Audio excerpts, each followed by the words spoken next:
Jadi gimana? Oke, sekarang mesin pertama. Berapa reliability secara keseluruhan dua mesin ini? 0,9. 0,1. 9 ditambah Ditambah 0,9 ditambah Tambah 1. 0,1 ya. 0,8. Gimana sih? belum. Yang lini pertama dulu. Oh, 0,9 dikali 0,9. Nah, 0,9 ditambah Oh, ditambah 0,9. 0,9. Mesin satu reliability-nya kan 0,9. Ya. Ya, jadi dikalikan probabilitas mesin yang pertama di backup. 1 kurang 0,9. Ya. Jadi nanti akan seperti ini. Ini mesin pertama ya, 0,9 ditambah dulu dengan backup mesin pertama. Backup mesin pertama reliabilitasnya adalah 0,9 dikalikan probabilitas mesin ini di backup. Probabilitas mesin ini di backup berapa? 1 minus 0,9. Jadi reliabilitas untuk mesin pertama, backup mesin pertama itu 0,9 kali 1 minus 0,9 ditambahkan 0,9. Kemudian untuk lini berikutnya kali 0,8 plus 0,8 kali 1 minus 0,8 dari sini, ya, baru dikalikan mesin yang terakhir. Itulah reliabilitas proses secara keseluruhan. Ya, hasilnya adalah 0,94. Jadi ini terbukti bahwa redundancy itu meningkatkan reliabilitas proses atau reliabilitas sistem. Jadi yang tadinya 71,3% dengan adanya backup dua mesin menjadi 94%. Gitu. Menjadi 94%.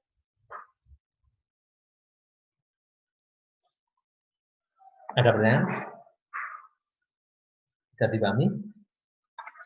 Bisa, Pak. Kalau yang Mbak. R3-nya kenapa Pak nggak pakai backup gitu teh? Ya, karena Karena memang cuma satu. kita nggak perlu Nggak backup. ada Oh, lagi. kalau dua pakai backup. Nah, yang kedua, nah sekarang coba Anda coba simulasi ya. Ternyata kita juga karena kalau dua yang di backup nanti nah ini secara apa namanya mindset operasi. Kalau dua yang di backup dampaknya apa? Dampaknya yang mesin yang R3-nya bakal jadi banyak apa sih kemarin itu bottleneck itu? Bottleneck. Ya, Oh, bottleneck. penumpukan. Kemarin masih ingat bottleneck? Ya. Bottleneck. Meskipun secara reliability ini meningkat, tapi dalam prakteknya ini bisa terjadi bottleneck, terutama di mesin ketiga, ya, karena mesin ketiga hanya satu mesinnya. Ya, oleh karena itu manajemen memutuskan mesin ketiga juga kita backup, kita tambah lagi mesin ketiga, tapi mesin ketiga kita backup dengan mesin yang reliabilitasnya tidak setinggi mesin yang di backup. Misalnya mesin ketiga kita backup dengan mesin yang lain ya, jadi dua dengan reliabilitas R3 95%. Apa dampaknya? Kita cek. Apakah dari yang posisi yang kedua ini akan terjadi penurunan atau tetap atau kenaikan? Mesin ketiga kita penurunan backup. Pak. Jadi Turun. Berapa turunnya? Menjadi berapa? Mesin ketiga kita backup dengan mesin yang reliability-nya 95%.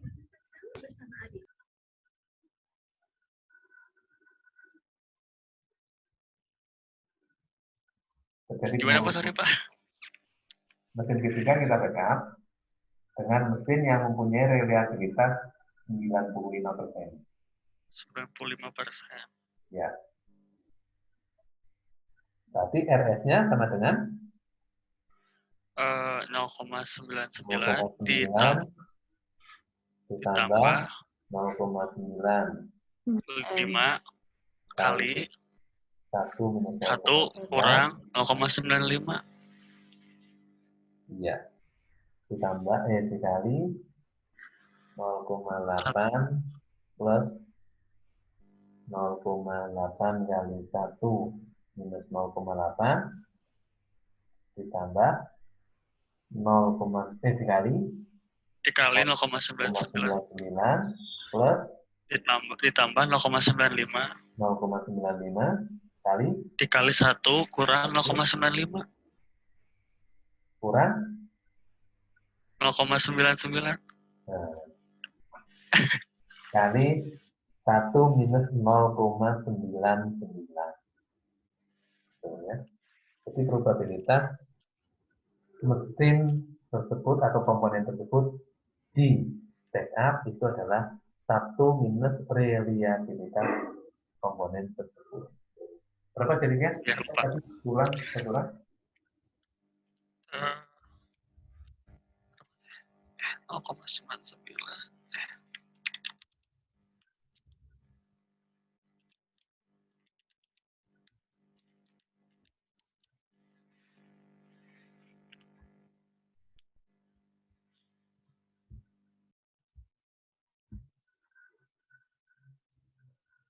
Sudah kita hitung ya.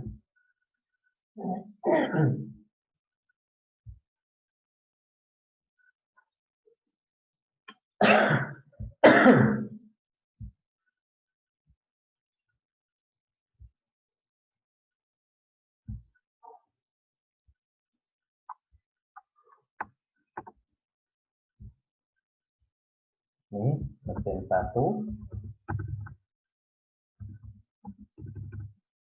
mesin reliabilitas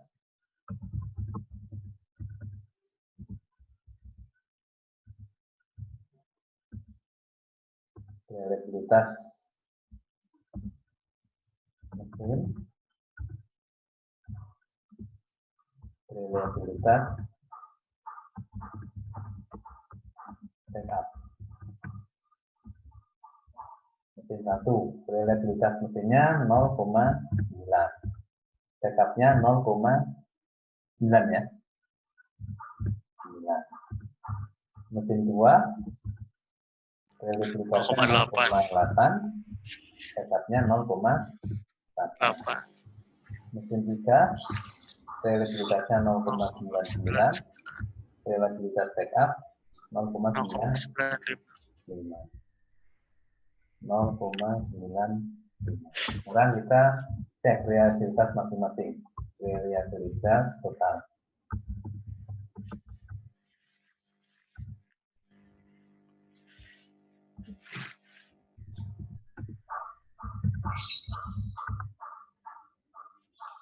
Untuk mesin 1 berarti 0,9 ditambah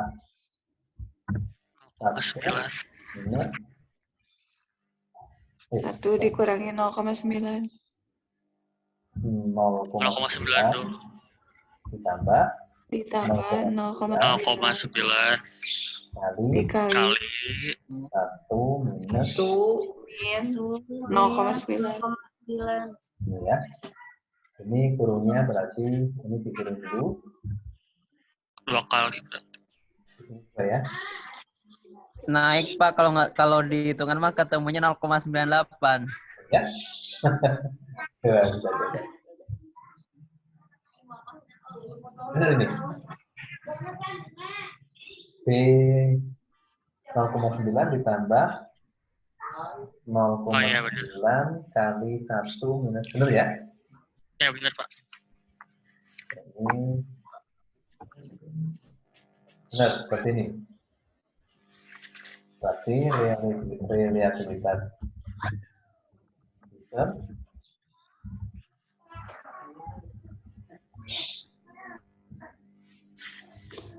ini kali ini turun toh 0,95. 0,95. 0,95. Oh, turun beda. Turun ya. Turun ya. Turun. 0,95. Nah nih, kenapa turun? Karena tadi di mesin ketiganya dipakai backup. Nah, di mesin ketiganya ternyata reliabilitasnya relatif lebih rendah. Coba kalau reliabilitasnya sama, 0,99. Turun. Nah ini cuma dikit ya. Iya. Nah ini cuma dikit. Kalau ini 0, sebenarnya cuma dikit ya.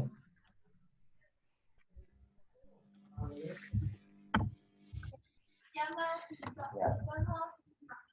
Nah ini jadi sifat independen antar komponen ini yang nantinya akan menyebabkan reliabilitas itu juga sensitif gitu ya, sensitif terhadap kinerja komponen ya.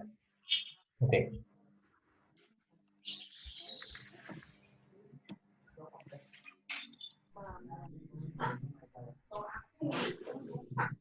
Kita kembali ke portion yang tadi.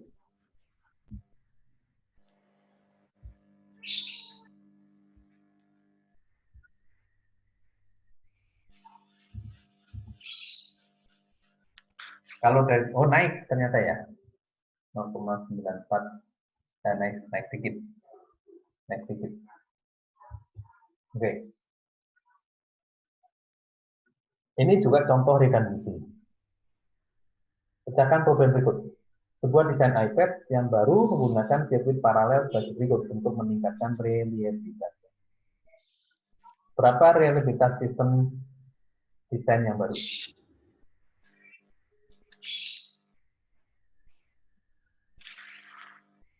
Nah, ini paralel ya. Paralel. Kita harus menghitung reliabilitas berdasarkan jalurnya. Kan ada jalur yang paralel, ada yang seri.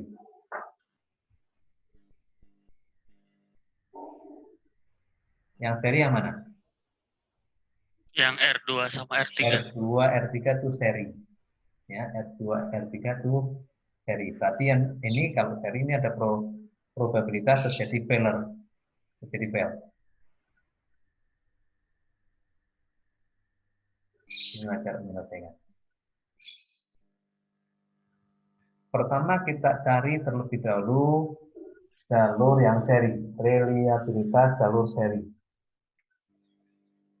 Reliabilitas jalur seri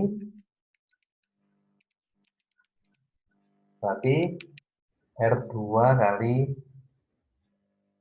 R3. 0,95. 0,95 ya.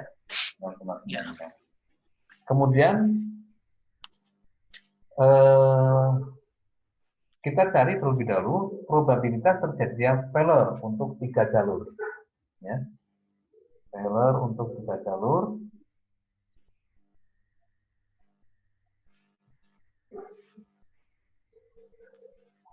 Jalur yang pertama R1, ya. Kemudian jalur yang kedua itu adalah reliabilitas yang seri tadi. Kemudian jalur yang ketiga itu adalah enggak, ini harusnya 0,95.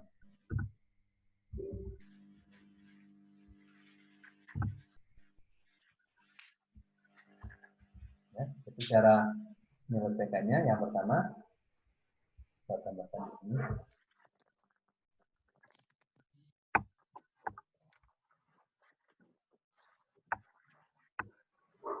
Satu, hitung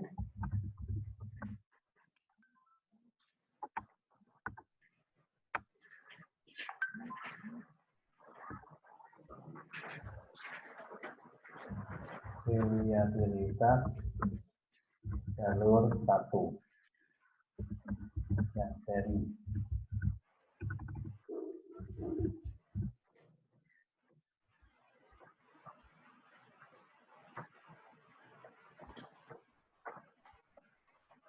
Ini angka yang pertama.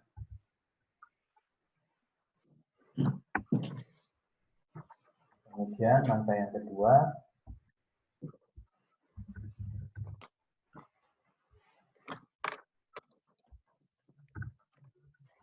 Itu probabilitas failure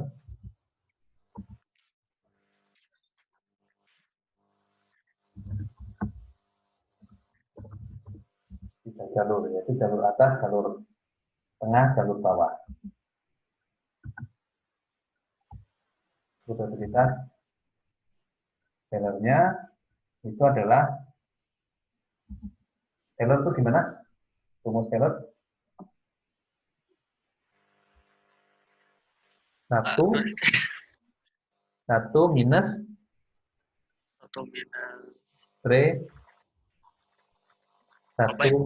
reliabilitas. Ya, 1 minus reliability. Ya, jadi untuk jalur 1, berapa probabilitas failure-nya? 1 minus 0,95 kali jalur 2. 0,95. 0, Jalur 2 itu hasil perhitungan 1 minus hasil perhitungan yang satu ini. Sama, 0,9. 1 1 kurang minus kurang 0,975. 0,975. 0,905. 0,95. Oh, iya. 950. 95 ya. Ya. Iya. Dan jalur ketiga 1 minus 0,95. Ini probabilitas failure untuk 3 jalur. Ya.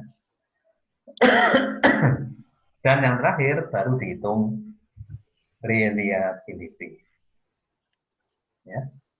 Reliability sama dengan 1 minus probabilitas failure.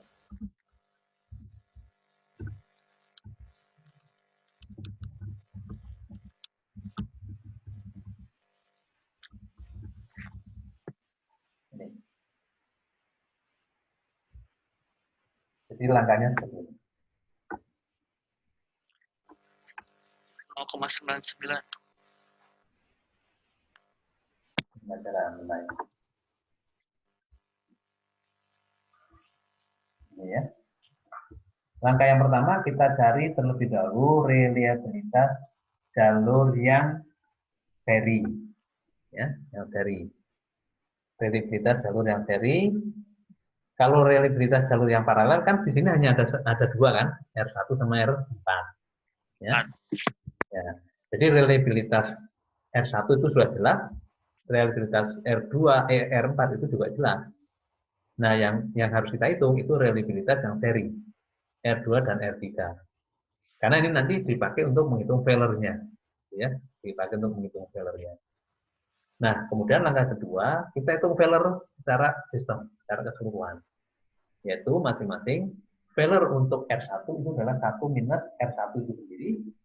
Failure untuk seri R3 dan R2 dan R3 itu adalah 1 minus R yang sudah digabung tadi. Ya. Dan failure untuk R4 itu adalah 1 minus R4 itu sendiri. Sehingga total failure-nya, failure secara sistem itu adalah 1 minus failure di R1 kali 1 minus failure di jalur seri kali 1 minus failure di R4. Ya. 0,99. Total failure-nya berapa jadinya? 0,000125. Ya. Total failure itu adalah 0,000125.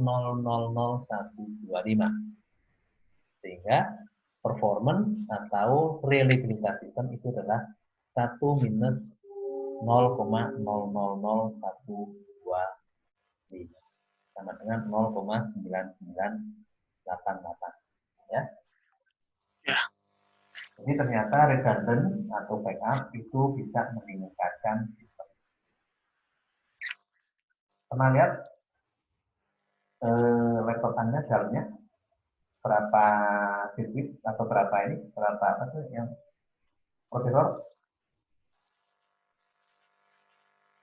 Kalau Anda ada punya laptop, RAM-nya 23 expandable. Expandable itu maksudnya apa? Expandable. Expandable. Expandable itu ya ini gitu. Yang RAM-nya tadinya cuma 2, kemudian kita expand. Karena ada satu slot lagi yang bisa dipakai untuk menambah, tambahkan sampai maksimal misalnya 2 kali 2, 4 giga. Nah, dengan adanya 4 giga maka reliabilitasnya akan menjadi lebih bagus atau kinerjanya akan menjadi lebih baik. Itu maksudnya. Ini namanya backup atau redundant. Gitu. Sampai sini ada pertanyaan? Belum. Oke, lanjut. Belum Pak. Pak mohon maaf mau ngecas HP dulu, HP-nya lowbat. Ya. Sip. Kamu pakai HP toh? Jangan pakai HP kalau pakai Zoom. Lanjut ya. Oke, nah ini maintenance. Sekarang maintenance ya. Maintenance itu ada yang disebut sebagai preventive maintenance dan breakdown maintenance ya. Maintenance yang preventif itu rencana maintenance yang meliputi pemantauan, pemeriksaan rutin, perbaikan dan menjaga fasilitas dalam kondisi baik ya. Nah, dalam preventif ini kita harus kita lalui langkah-langkah, ketahui kapan kita memerlukan servis, jadi ada servis berkala misalnya ya. Kemudian ada istilah infant mortality ya.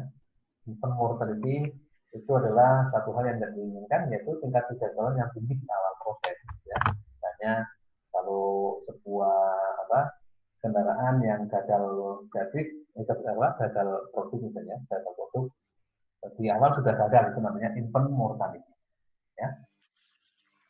Kemudian, kali proses dijalankan, MTBF umumnya mengikuti distribusi normal. Ini MTBF adalah mean time between failure. Mengikuti distribusi normal. Kemudian pelaporan yang bagus dan catatan yang konsisten itu sering digunakan untuk membantu pengambilan keputusan melakukan preventive maintenance. Ya.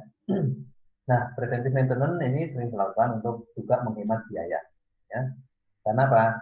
Karena kalau sudah terjadi breakdown maintenance, ya, breakdown itu perbaikan emergensi atau prioritas pada perawatan yang rusak. Kalau terjadi breakdown itu biayanya lebih besar. Biaya maintenance, ya. Dalam tradisional view, biaya maintenance itu menyimbangkan preventif dan breakdown maintenance cost, ya. Tapi masalahnya adalah ini kalau terjadi total breakdown itu sulit untuk diprediksi, ya. Misalnya termasuk biaya-biaya lain misalnya inventory, employee moral ya. Downtime mendorong karyawan sampai terkendali misalnya. Jadi kalau misalnya dalam satu mesin sering terjadi breakdown, itu nanti karyawan juga akan secara moral itu nanti bisa mengabaikan standar. Ya. Nah, ini akan sangat bahaya kalau mesin-mesin yang menuntut kinerja yang sangat tinggi atau mesin-mesin yang menuntut presisi yang sangat tinggi. Ya. Kemudian itu juga breakdown itu juga bisa menyebabkan schedule unreliable, ya, history customer relation. Jadi bisa mengurangi tingkat kepercayaan customer. Ini kalau diformulasikan dalam grafik akan seperti ini, ya. Preventive maintenance itu bergerak dari kiri bawah ke kanan atas, ya. Jadi maintenance commitment. Kalau kita bicara quality management, preventif itu akan meningkat, biaya preventif akan meningkat seiring dengan komitmen kita untuk melakukan perbaikan atau maintenance gitu ya. Sedangkan breakdown maintenance ya, breakdown maintenance itu akan lebih rendah kalau komitmen kita terhadap maintenance itu tinggi. Contoh ya. Koperasi pekerja Ecofinance menggunakan mesin printer high speed sebagai bagian dari otomasi sistem administrasi. Namun demikian, otomasi juga ada kendala. Dalam kurun 20 bulan, mesin printer rusak seperti berikut. Ya. Jumlah breakdown atau jumlah kerusakan, selama 2 bulan tidak terjadi kerusakan. Kemudian 8 bulan, itu terjadi kerusakan 1 kali. Kumulatif 14 bulan, terjadi kerusakan 2 kali. Dan sampai 20 bulan terjadi 3 kerusakan. Ya. Jadi kalau dihitung dalam bulan, tidak terjadinya kerusakan itu 2 bulan. Kerusakan sekali itu 8 bulan. Kerusakan 2 kali 6 bulan. Dan kerusakan 3 kali 4 bulan. Ya. Setiap terjadi breakdown, koperasi harus kehilangan 300 unit uang karena rugi, waktu, dan biaya perbaikan. Jadi ada waktu yang harusnya bisa menghasilkan itu tidak menghasilkan. Kemudian ada biaya perbaikan. Nah, kalau dihitung keduanya itu kerugian yang hilang, keuntungan yang hilang atau kehilangannya adalah Rp300. Sebagai alternatif, koperasi akan mengontrak jasa perbaikan untuk preventif sehingga dapat menurunkan breakdown menjadi rata-rata hanya 1 kali per bulan. Biaya jasa untuk kontrak ini, ya, biaya jasa itu 250. Mana yang lebih baik? Apakah kita tetap status quo seperti ini, ataukah akan mengontrak servis atau jasa perbaikan? Nah, kita akan bandingkan. Langkah yang pertama, kita akan hitung jumlah breakdown yang diharapkan. Ya. Untuk dari frekuensi terjadinya breakdown, ya, tidak ada breakdown, tidak ada kerusakan itu 2 bulan. Berarti probabilitas tidak ada kerusakan atau expected tidak ada kerusakan itu adalah 0,1. Ya, yaitu 2 dibagi 20. 2 bulan dibagi 20 bulan. Terjadi kerusakan 1 kali, ya, itu lamanya waktu adalah 8 bulan, frekuensinya adalah 8 per 20. Terjadi 2 kali, 6 bulan, 6 per 20, dan terjadi 3 kali, 4 bulan, 4 per 20. Jadi frekuensi masing-masing jumlah breakdown itu adalah 0,1, 0,4, 0,3, dan 0,2. Ya. Nah, dengan demikian, maka expected number of breakdown, jumlah breakdown yang diharapkan, itu adalah jumlah breakdown kalikan frekuensi masing-masing. Ya, jumlah breakdown kalikan frekuensi masing-masing. Ya, yang pertama, berarti 0 kali 0,1, ya, tidak ada kerusakan 1 kali